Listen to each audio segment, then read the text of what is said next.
guys, Scott from Running Village. I wanted to talk to you about the North Face Stormy Trail Jacket.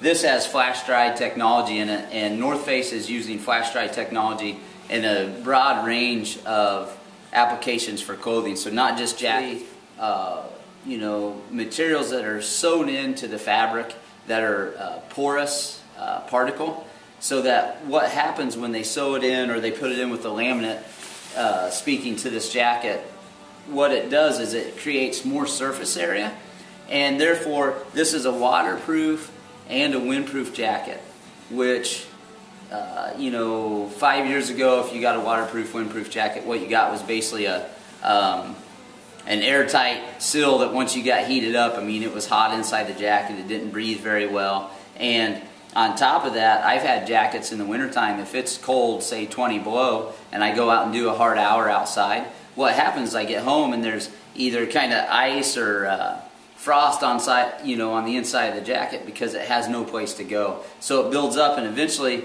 if you're out there a long time, that can all of a sudden start to get cold instead of keep you warm. What they're doing with this, as it adds surface area, the perspiration that you build up during a workout is actually going to be spread out on a bigger playing field so that it can start to evaporate and get out of there. And so what I like about this North Face Stormy Trail Jacket is the inside of it's not so plasticky feeling.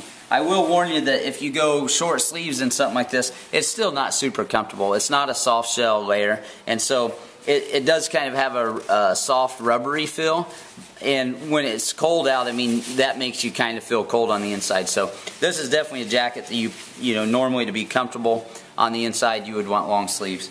I run it from 45 degrees down to 0 wind chill, and 45 degrees for me, I overheat. If you're in a rainy climate somewhere, it's probably a jacket that you could wear in 45 degrees. It has created a more breathable feel of the jacket so you don't overheat in the first 15 minutes of a run when you're wearing it.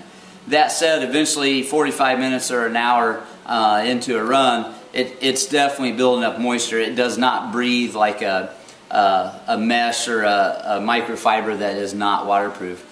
I will say that on cold days when it was 0 degree wind chill or 20 degrees out, I come home and there is some condensation on the inside, but it's not built up to the extent ever that I've had in the past with other waterproof materials. So be mindful. What I like is the fact that it's a little lighter weight, it's a little softer hand, a little more breathable than normal, but it's still waterproof, it's still windproof, and there's still some condensation. Not as bad as normal, but it's still there. So just, pick your poison wisely, and know that if you're going to get a waterproof jacket or a windproof jacket, you're going to have some moisture on the inside because it's made to keep the elements out and kind of keep you protected on the inside.